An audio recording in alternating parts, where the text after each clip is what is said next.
ഒരു പ്രസവിക്കുന്ന ഉമ്മമാർക്ക് അറിയാലോ അപ്പത്തെ നമ്മളെ അവസ്ഥ. ആ അവസ്ഥയിലൊക്കെ നമ്മളെ കൂടെ നിന്നുള്ള അമ്മക്ക് എത്രത്തോളം ധൈര്യം ഉണ്ടാവും. ഓപ്പറേഷൻ തിയേറ്റർക്ക് കയറ്റുമ്പോഴുള്ള ആ വീഡിയോസും കാര്യങ്ങളൊക്കെ നമ്മൾ ഷെയർ ചെയ്തിട്ടുണ്ടല്ലോ അല്ലേ? ഇതില് കാണാൻ പറ്റാത്തൊരു മുഹൂർത്തായിരുന്നു. എന്റെ കുടുംബക്കാരും എന്റെ കുടുംബക്കാരും എല്ലാം. ഹലോ, അസ്സലാമു അലൈക്കും, welcome back to Jinan Shakir. അപ്പൊ നമ്മൾ ഇന്ന് വന്നിരിക്കുന്നത് എന്താണ്, ഒരു ഡെലിവറി എക്സ്പീരിയൻസ്. ഒരു ഡെലിവറി, നമ്മളെ ഡെലിവറി, ജിനുവിന്റെ ഡെലിവറി എക്സ്പീരിയൻസ് ഷെയർ ചെയ്യാനാണ്. കുറച്ച് പേര് ചോദിച്ചിരുന്നു എന്തായിരുന്നു എക്സ്പീരിയൻസ്, എങ്ങനെയൊക്കെയായിരുന്നു കാര്യങ്ങള്, പിന്നെ അല്ലെ കുറെ കാര്യങ്ങൾ ചോദിച്ചിരുന്നു. ഫസ്റ്റ് ഇത് കഴിഞ്ഞിട്ട് എത്ര കഴിഞ്ഞിട്ടാണ്, ഏത് ഡോക്ടറാണ് കാണിച്ചിരുന്നത്, എന്താണ് നിങ്ങളെ ഇപ്പോഴത്തെ അവസ്ഥ എന്താണെന്നൊക്കെ ചോദിച്ചിട്ട് കുറെ പേര് ഇങ്ങനെ ഈ ഇൻസ്റ്റഗ്രാമിലൊക്കെ മെസ്സേജ് അയക്കുന്ന കുറെ ആൾക്കാരുണ്ട്. അപ്പം പിന്നെ നമ്മൾ വിചാരിച്ച് ഓരോരുത്തരോട് ഇങ്ങനെ മറുപടി പറയാൻ നമുക്ക് ബുദ്ധിമുട്ടാണ്, കുറെ മെസ്സേജസ് വരുന്നതുകൊണ്ട്. അപ്പോൾ ഒരു വീഡിയോ ആയിട്ട് തന്നെ നമുക്ക് ഇത് ഷെയർ ചെയ്യാന്ന് വിചാരിച്ച്. അപ്പം ഏതായാലും നമ്മള് മക്കളൊക്കെ ഒഴിവാക്കലേ, അല്ലാതെ എനിക്ക് പറയുമ്പോ ഒരു കോൺസെൻട്രേഷൻ പോയി പോകും. പറയാൻ പറ്റില്ല കറക്റ്റ് ആയിട്ട്. ഇവനൊക്കെ പിന്നെ കളിമൂടിൽ ഇങ്ങനെ നിൽക്കണം, പോയി കളിച്ചോ, വണ്ടി പോട്ടെ. ആദ്യം തന്നെ എടുത്തു പറയേണ്ട ഒരു കാര്യം എന്താന്ന് വെച്ചാല് നമ്മളെ പ്രഗ്നൻസി പീരീഡ് ആണ് അല്ലേ. പ്രഗ്നൻസി പീരീഡ് പറഞ്ഞാൽ വല്ലാത്തൊരു ജേണി എനിക്ക് ഇപ്രാവശ്യം എത്തത് കേട്ടോ. നമ്മളെ ഐസുകൂട്ടൻ്റെ ഇത്ര വലിയ പ്രശ്നമൊന്നുമില്ല. എനിക്ക് 3 മാസത്തോളം, 3 അല്ല 5, ഏകദേശം 5 മാസം ആവും വരെ, ഏകദേശം 5 മാസം ആവണ വരെ ഭയങ്കര ഛർദി ഛർദിച്ച് തൊണ്ട പൊട്ടി പോയിരുന്നു അല്ലേ. അപ്പം ഞാനിവിടെ എൻ്റെ വീട്ടിൽ അന്ന് വ്ളോഗൊന്നും ഇല്ലല്ലോ നമ്മള്, അന്ന് നമ്മള് വ്ളോഗ് എടുക്കലില്ല. അങ്ങനെ ഇല്ല, നമ്മളിപ്പോ ഇവിടെ സ്റ്റാർട്ട് ചെയ്തിട്ടുള്ളൂ. ഇസുവിന്റെ അല്ല ഇപ്പൊ പറയണേ, ഇവിടെ താലിയന്താണ് പറയണേ. ഇസുവിന്റെ ഉണ്ട്, പേര് കഴിഞ്ഞ ഇതിൽ ഇട്ടിട്ടുണ്ട്, പേര് അറിയാത്തോല് ആയിഷ താലിയ എന്നാണ്. അപ്പോൾ എന്താ വെച്ചാൽ ആ 5 മാസം കഴിഞ്ഞതിന് ശേഷം പിന്നെ നോർമലായിട്ട് ഇങ്ങനെ വന്ന്, പിന്നെ ഞാൻ എല്ലാ ഭക്ഷണമൊക്കെ കഴിക്കും, പിന്നെ കുഴപ്പമൊന്നുമില്ല, റാഹത്താണ്. പിന്നെ ഓരോ പൂതികളൊക്കെ, എല്ലാ പൂതിയും മാഷാഅല്ലാഹ് എൻ്റെ ഹസ്ബൻഡ് ഭയങ്കര പൂതിയൊന്നുമില്ല. ഓരോരോ പെണ്ണുങ്ങളൊക്കെ രാത്രി എണീറ്റിട്ട് പറഞ്ഞേക്കലുണ്ട്, ഞാൻ അങ്ങനെയൊന്നും ചെയ്തിട്ടില്ല കേട്ടോ. എല്ലാവർക്കും ഉള്ള പൂതിന്ന് ഡിഫറെന്റ് ആയിട്ടുള്ള ഓരോ പൂതികളാണ് നമുക്ക് ഉണ്ടാകുക. അതെ, ഞാൻ ചെറിയ ചെറിയ പൂതികളാണ് പറയാ ഓടുന്നത്. അപ്പൊ എന്താ പറയാ, അതൊക്കെ ഒരു 10 മാസം 9 മാസം അങ്ങനെ കടന്നുപോയി, കുഴപ്പമൊന്നുമില്ല. പക്ഷെ ഈ ഇതിന്റെ ഇടയിൽ നമ്മള് ഈ ഡോക്ടേഴ്സിനെ മാറ്റിയിട്ടിട്ടുണ്ട്. കാരണം നമ്മൾ ഈ ഒരു അവസ്ഥയിൽ പറഞ്ഞാല് നമുക്ക് വേണ്ടത് നല്ല ഡോക്ടർ, നമ്മളോട് കൂടെ ഇരുന്നിട്ട് സംസാരിക്കുന്ന ഒരാളെ. ഡോക്ടർ എത്ര പേര് കേട്ട ഡോക്ടറോ നല്ല അടിപൊളി ഡോക്ടർ എന്നൊക്കെ ആളുകൾ പറഞ്ഞിട്ട് കാര്യമില്ല. പക്ഷെ നമ്മൾ ഡോക്ടർ അടുത്ത് ചെല്ലുമ്പോൾ ഡോക്ടർ നമ്മളോട് ഇടപഴകുന്ന രീതി, സുഖല്ലേ, മോള് ഫുഡ് കഴിച്ചോ, അങ്ങനെയൊക്കെ ചോദിക്കുമ്പോഴാണ് നമുക്കൊരു മനസ്സിൽ, പ്രത്യേകിച്ച് നമുക്ക് ആ ഡിപ്രഷനുകളുടെ ഡിപ്രഷനും കാര്യങ്ങളൊക്കെ അതോടുകൂടി പോകും. അതുകൂടി പോയാലാണല്ലോ നമ്മള് ഓക്കെ ആവുക. അപ്പൊ അത് കാരണം ഒരു ഡോക്ടർ പെരുമരുന്ന് ഇതിലായിരുന്നു. അപ്പൊ പിന്നെ അതിനും മാറ്റി, പിന്നെ അവസാനം നമ്മൾ നല്ല ഡോക്ടർമാരാണ്. പക്ഷെ ലാസ്റ്റ് നമ്മളായിട്ട് നല്ല സംസാരം ഇടപഴകി എനിക്കൊരു എന്താ പറയാ ഒരു നല്ലൊരു ഫീലിംഗ് തോന്നിയ ഒരു ഡോക്ടർ, ചിത്ര ഡോക്ടർ. നമ്മള് പിന്നെ പോയിട്ട് അല്ലബീറിൽ പോയിട്ട് കാണിച്ച്. അപ്പൊ നല്ല ഡോക്ടർ. നമ്മള് വരുമ്പോ നമ്മളോട് എന്താണ് ഇന്നത്തെ അവസ്ഥ, എന്താണ് കുഴപ്പമൊന്നുമില്ലല്ലോ, ബേബിന്റെ സൗണ്ട് ഇതാട്ടോ, നിങ്ങള് എന്താക്കണ്, എന്താ പറയാ കേട്ടില്ലേ, ഇനിയിപ്പോ നോർമലായിട്ട് ഫുഡൊക്കെ കഴിക്കാൻ കേട്ടോ, അങ്ങനൊക്കെ പറഞ്ഞിട്ട് നമ്മളായിട്ട് അപ്പൊ എന്നും മാഷാഅല്ലാഹ് ഇപ്രാവശ്യം ബേബിക്ക് ഇതിനൊന്നും ഒരു കുഴപ്പമില്ല, എല്ലാ സ്കാനിങ്ങിലും ഇതിലൊക്കെ ഓക്കെയാണ് കേട്ടോ. പക്ഷെ അതുകൊണ്ട് തന്നെ ഞാൻ വിചാരിച്ചു 5 വർഷത്തെ ഗ്യാപ്പ് ഉണ്ടല്ലോ നമുക്ക്. അപ്പൊ എന്തായാലും ഇത് പ്രതീക്ഷ ഉണ്ടായിരുന്നു. പക്ഷെ അതിന് കാരണം എന്താണെന്ന് വെച്ചാൽ എനിക്ക് പറഞ്ഞുതരും. അതിന് കാരണം ഫസ്റ്റത്തെ നമ്മളെ ഇസുവിൻ്റെത് ഏകദേശം 1 മന്ത് മുന്നേ പ്രസവിച്ചു. 8ാം മാസം ഒരു പ്രൈവറ്റ് ഹോസ്പിറ്റലായിരുന്നു. ലാസ്റ്റ് സ്റ്റേജ് വെച്ച് ആ ഡോക്ടർ പറഞ്ഞു കുട്ടി ബ്രീച്ച് പൊസിഷനിലാണ് നിൽക്കുന്നത്, അപ്പൊ ഇവിടെ നിങ്ങൾ വേറെ എവിടേക്കും കൊണ്ടേക്കോളൂ, ഞങ്ങൾക്ക് അത്ര ഇതില്ല എന്തോ പറഞ്ഞു. കാരണം 8ാം മാസം ലാസ്റ്റ് ആയിട്ടുള്ളൂ. അപ്പം കുട്ടി ബ്രീച്ചിലാണ്. എനിക്കാണെന്നുണ്ടെങ്കിൽ ഈ 2 or 3 നമുക്ക് എന്തോ ഇത് വികസനം വരുമല്ലോ, അങ്ങനെ എന്തോ 2 or 3 ഒരു ഇതിൽ വന്നെന്ന് പറഞ്ഞു. അപ്പൊ എന്തായാലും പെട്ടെന്ന് ചെയ്യേണ്ടി വരും. മെഡിക്കൽ കോളേജിലേക്ക് കൊണ്ടുവന്നാണ് നല്ലത്, അവർ മാക്സിമം ശ്രമിച്ചോളൂ എന്ന് പറഞ്ഞു. ഒന്നും നോക്കില്ല, നേരെ മെഡിക്കൽ കോളേജിൽ പോയി. ആ മെഡിക്കൽ കോളേജിൽ അന്നത്തെ സിറ്റുവേഷൻ എന്ന് പറഞ്ഞാല് ഇടങ്ങാറാണല്ലോ മെഡിക്കൽ കോളേജിൽ നിൽക്കാന്ന് പറഞ്ഞാൽ. പക്ഷെ അതുകൊണ്ട് ഞാനൊന്നും അറിഞ്ഞിട്ടില്ല കേട്ടോ, ഞാൻ പുറത്തവിടെ ഇങ്ങനെ കിടക്കുകയായിരുന്നു. തിരിച്ച് ഓരോ പ്രാവശ്യം തന്നെ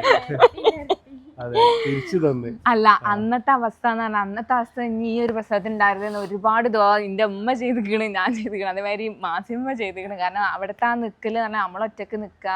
പക്ഷെ എന്താ പറയുക, നമ്മളൊരു ടെൻഷനുള്ള ഒരു നെഗറ്റീവ് വൈബേന് എന്തായാലും. പക്ഷെ ഇവിടെ അൽഹംദുലില്ലാ എന്നാലും ഇതിലോട് കൂടി നമ്മൾ പരിഹരിച്ചു.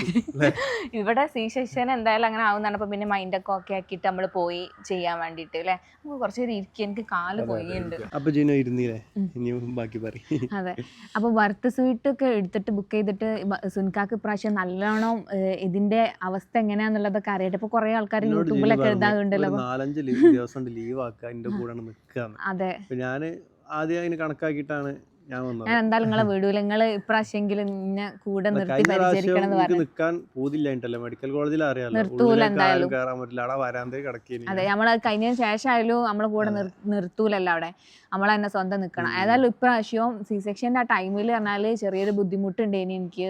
യൂറിനിൽ ഇൻഫെക്ഷനും കാര്യങ്ങളും ഉണ്ടായിട്ട് ഒരു ഭയങ്കര ഒരു ഇതേനു, ഇടങ്ങേറേനു.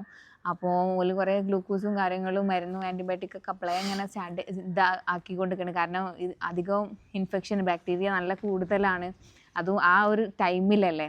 അങ്ങനെ ഒരു എനിമിയും കാര്യങ്ങളൊക്കെ തന്ന് ഏതായാലും ഓപ്പറേഷൻ തിയേറ്റർക്ക് കയറ്റുമ്പോൾ ആ വീഡിയോസും കാര്യങ്ങളൊക്കെ നമ്മൾ ഷെയർ ചെയ്തിട്ടുണ്ടല്ലോ അല്ലേ. ഇതില് കാണാൻ പറ്റാത്തൊരു മുഹൂർത്തായിരുന്നു.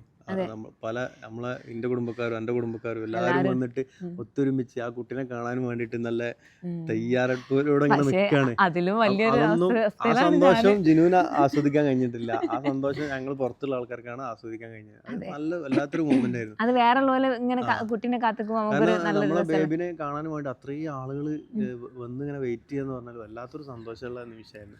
പിന്നെ ആൺകുട്ടിയാണോ പെൺകുട്ടിയാണോ അറിയാത്ത ആ ഒരു ടെൻഷനും ഏതായാലും കുഴപ്പമില്ല. അത് പെൺകുട്ടിയാണെന്നോട് പറഞ്ഞു വന്നപ്പോ വല്ലാത്തൊരു സന്തോഷമായിരുന്നു. ഇസുകുട്ടനും സന്തോഷമായി. ഇസുകുട്ടന് കളിക്കാൻ ആളില്ല എന്ന് പറഞ്ഞ ഇസുകുട്ടൻ ആൺകുട്ടിയാണോന്ന് ഇനി താല്പര്യം. കുഴപ്പമൊന്നുമില്ല, അവന് ഭയങ്കര ഇഷ്ടമാണ് കേട്ടോ, ഇഷ്ടം കൂടുതലാണ് ഇപ്പൊ. ആ സമയത്തുള്ള പെയിനും കാര്യങ്ങളൊക്കെ എങ്ങനെയാണ്? അത് വല്ലാത്തൊരു ഇതാണ്. കാരണം ഓവർ പെയിൻ. എനിക്ക് പ്രത്യേകിച്ച് ഒരു കാരണം കൂടി ഉണ്ടായിരുന്നു. എനിക്ക് ഈ കപ്പാസിറ്ററോ സപ്പോസിറ്റർ പറഞ്ഞൊരു സംഭവമാണ് നമ്മളിപ്പോൾ ഈ ഇതൊക്കെ കഴിഞ്ഞാൽ കൊടുക്കുക. പക്ഷെ എനിക്ക് അത് അലർജി ആയതുകൊണ്ട് ആ ഒരു പെയിൻ കില്ലർ എനിക്ക് യൂസ് ചെയ്യാൻ കഴിയാണ്ടായി. എനിക്ക് ഭയങ്കര പ്രശ്നം. ഞാനിങ്ങനെ സൈക്കിളാണ്, അനുവിനും വെൽക്കൊക്കെ അറിയാൻ നിന്നപ്പോൾ ഞാനിങ്ങനെ ചുമരുമ്മല വരെ അടിച്ചിട്ടാണ് ഞാന് സുനിക്ക് ഉമ്മക്കല്ല ഞാന്. നമുക്ക് അവിടുന്ന് എണീക്കാന്ന് പറഞ്ഞാൽ അത്രയും ബുദ്ധിമുട്ടാണ്. നമുക്ക് അവിടുന്ന് എണീക്കാന്ന് പറഞ്ഞാൽ ഭയങ്കര ബുദ്ധിമുട്ടുള്ള ഒരു കാര്യമാണ്. കാരണം ആ ഒരു ഇത് വെട്ടിട്ട് നമുക്ക് ശ്വസിക്കാൻ പോലും നിൽക്കില്ല. അതിന്റെ ഇടയിൽ ഇന്നെ പൊക്കണേന്റെ ഇടയിൽ എന്റെ അമ്മയും ഇവരും കൂടി സംസാരിക്കും. പിന്നെ ഇപ്പൊ ഞാൻ കണ്ണുരുട്ടി പേടിപ്പിക്കാന്നല്ലാതെ വേറെ നിവർത്തില്ലല്ലോ നമുക്ക്.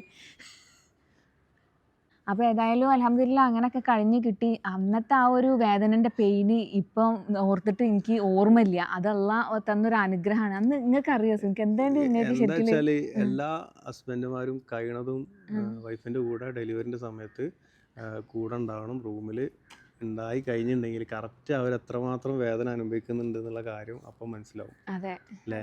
ഫസ്റ്റ് ആ ട്യൂബ് ഊരിയതിൻ്റെ ശേഷം ബാത്റൂമിൽ ഇപ്പോഴും ഒരു 3/4 മണിക്കൂർ എങ്ങനെ ഉണ്ടാവും. ആ ജസ്റ്റ് ആ ബെഡിന്ന് ബാത്റൂം. അതെ, അവിടെ ജസ്റ്റ് ബെഡിന്ന് ബാത്റൂം പോകാൻ 3/4 മണിക്കൂറോളം നമ്മളിങ്ങനെ ഉറുമ്പരിക്കുന്ന പോലെ ഇങ്ങനെ അരിച്ചരിച്ച് ഞങ്ങളിങ്ങനെ കൊണ്ടുപോയാലേ. ഞാൻ ആ 3/4 മണിക്കൂറിൽ ഞാൻ അത്ര വേദന തിന്നണെന്ന് എനിക്ക് അറിയുള്ളൂ. കാരണം അപ്പൊ എന്താ പറയാ, നമ്മള് അത് ശ്വസിക്കാൻ കഴിയില്ല നമുക്ക്. സത്യത്തിൽ അത് കാണുന്ന സമയത്ത് നമുക്ക് ചില ഭർത്താക്കന്മാരുണ്ടാവും, ചില ഭർത്താക്കന്മാരുണ്ടാവും ഇവള് തടിച്ച് ഇവിടെ എന്തോ കോലയക്കണല്ലോ എന്നൊക്കെ പറയുന്ന ആൾക്കാരുണ്ടാവും. ഇത്ര കഷ്ടപ്പെട്ട് ഇതാക്കി കൊണ്ടുവന്നിട്ടാണ് ഇങ്ങനെ ഓരോരോ രൂപങ്ങളാണ്. അധികം തിന്നാൻ പോണല്ലേ ഉള്ളൂ. അപ്പൊ ഏതായാലും അത് വല്ലാത്തൊരു ഫീലിംഗ് ആയിരുന്നു. ആരായാലും ചിലപ്പോ കരഞ്ഞു പോവായിരുന്നു നിമിഷം. അതെ, ഇപ്പൊ പറയാനാണെങ്കിൽ നമുക്ക് ഒരുപാട് അവിടുത്തെ അനുഭവങ്ങൾ പറയാനുണ്ട്. പക്ഷെ എന്നാലും അൽഹംദുലില്ലാ റാത്തായി ഇപ്പൊ കഴിഞ്ഞല്ലോ. നോമ്പിനായതുകൊണ്ട്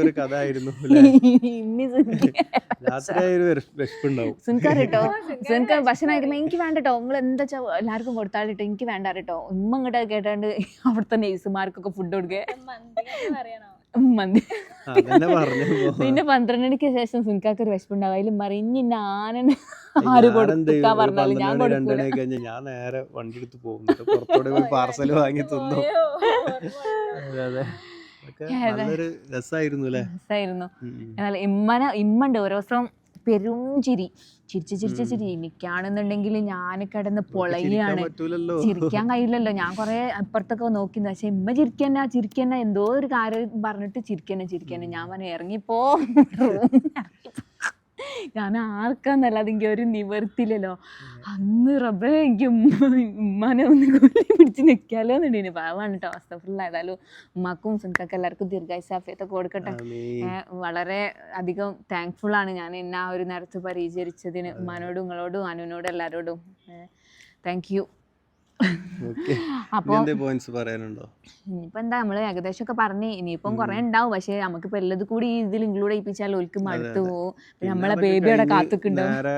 നമ്മള് ഡിസ്ചാർജ് ഒക്കെ ആയതിന്റെ ശേഷം നമ്മളെ വീട്ടിൽ ജസ്റ്റ് കേറിയിട്ട് ഇങ്ങോട്ട് പോകുന്നത്. അതിന്റെ വ്ളോഗും കാര്യങ്ങളൊക്കെ നമ്മളെ മുന്നത്തെ ഇതിൽ പോയി നോക്കിയാൽ മനസ്സിലാവും. വ്ളോഗും കാര്യങ്ങളൊക്കെ യൂട്യൂബ് ചാനലുണ്ട്, എല്ലാ വീഡിയോസും കാര്യങ്ങളൊക്കെ ഉണ്ട്. അപ്പൊ അതിൽ പോയി നോക്കിയാലും കാണാം. പിന്നെ കുറെ പേര് ഒന്ന് ചോദിച്ചിട്ടുണ്ട്, ഇനി എന്തേലും ഓർമ്മയിട്ടില്ലേ കറക്റ്റ്, ഞാൻ ഇതിൽ പറയണം വിചാരിച്ചാണ് നിന്നേനി, ഓർമ്മ അങ്ങോട്ട് കിട്ടണില്ല. ഞാൻ അടുത്ത ഇനി വൈൻഡപ്പ് ചെയ്യാം. ഇനിയിപ്പോ നമ്മള് പോവാ, നമ്മളെ ബേബിയുടെ കാര്യം ഉണ്ടാവും. എനിക്കിപ്പോ ഏതായാലും 40 ആവാനായിട്ട് ഇങ്ങനൊരു വീഡിയോ എടുക്കണം. എല്ലാരും ചോദിക്കുന്നുണ്ട് ഡെലിവറി എക്സ്പീരിയൻസ്, ഓരോ കാര്യങ്ങളൊക്കെ. വീഡിയോ എടുക്കാന്ന് വിചാരിച്ചു. അപ്പൊ നിങ്ങളും കൂടി അറിഞ്ഞിരിക്കണം, എല്ലാരും അറിഞ്ഞിരിക്കണം. അപ്പം ഡെലിവറി ലേഡീസിന് മാത്രമുള്ള കാര്യമല്ല, അത് ആണുങ്ങൾക്കും കൂടി ഉള്ളതാണ്. ഷെയറിങ്ങും കെയറിങ്ങും ഒരുമിച്ചുണ്ടായാൽ നമുക്ക് സിമ്പിൾ ആയിട്ട് കൊണ്ടുപോവാം. എല്ലാ ഭർത്താക്കന്മാരും കൂടിയാണ് പറയാനുള്ളത്. അപ്പൊ എല്ലാ ഭർത്താക്കന്മാർക്കും അയച്ചു കൊടുക്കരുത്. എല്ലാ ഭർത്താക്കന്മാർക്കും ഡെഡിക്കേറ്റ് ചെയ്യണം, എന്തായാലും കൂടെ വെക്കണം. ആർക്കൊക്കെ കിട്ടണവർക്ക് നേരെ ഭർത്താക്കന്മാർക്കും ഫോർവേഡ്. പക്ഷെ ഇതില് നിങ്ങള് ചെയ്ത കൂടുതലായിട്ടുള്ള കാര്യങ്ങൾ പറഞ്ഞിട്ടില്ല കേട്ടോ. പോലും അറിയാം നിങ്ങൾ എന്താ ഇതിന് ചെയ്തെന്ന് പറഞ്ഞു. പക്ഷെ എന്താന്ന് വെച്ചാല് അപ്പൊ ഈ ഒരു പ്രസവിക്കുന്ന ഉമ്മമാർക്ക് അറിയാലോ അപ്പത്തെ നമ്മളെ അവസ്ഥ. ആ അവസ്ഥയിലൊക്കെ നമ്മളെ കൂടെ നിന്നുള്ള അമ്മക്ക് എത്രത്തോളം ധൈര്യം ഉണ്ടാവും, അത് ചിന്തിച്ചാൽ മതി അല്ലേ. നമ്മൾ ഇങ്ങനെ ഒരു ഡെലിവറിയോ കാര്യങ്ങളൊന്നും നേരിട്ട് എക്സ്പീരിയൻസ് വരെ ചെയ്തിട്ടില്ല. നമുക്ക് ഇങ്ങനെ എക്സ്പീരിയൻസ് ചെയ്യാൻ കഴിയുള്ളൂ. അപ്പോഴാണ് നമുക്ക് നമ്മളെ ഉമ്മാനോടുള്ള സ്നേഹവും ഉമ്മക്ക് നമ്മളോടുള്ള സ്നേഹം ഒക്കെ നമുക്ക് മനസ്സിലാവും. ഒരു ഉമ്മ എങ്ങനെയാണ് നൊന്ത് പറ്റത്, അതുകൊണ്ടാണ് ആ ഉമ്മാർക്ക് അത്ര ഇമ്പോർട്ടൻസ് നമ്മൾ ലൈഫിൽ കൊടുക്കണം എന്നുള്ളത് പറയണത്. അപ്പം ഒരു സർജറി ചെയ്ത സമയത്ത് ഞാൻ പരലോകം കണ്ടുപോയിന്. അതെ, അന്ന് സുൻക ഭയങ്കരമായിട്ട് കരഞ്ഞിട്ടുണ്ടേന് കേട്ടോ. സുൻകാന്റെ ചെറിയൊരു കുഞ്ഞു വിരലിന് ചെറിയ ഓർത്തു പോയിന്. എന്തായാലും അടുത്ത സെറ്റ് ആക്കാം അല്ലേ. വേണ്ടട്ടോ, വേണ്ട ഇപ്പോഴൊന്നും വേണ്ട. എന്നാ ശരി, എന്നായിക്കോട്ടെ. അസ്സലാമു അലൈക്കും.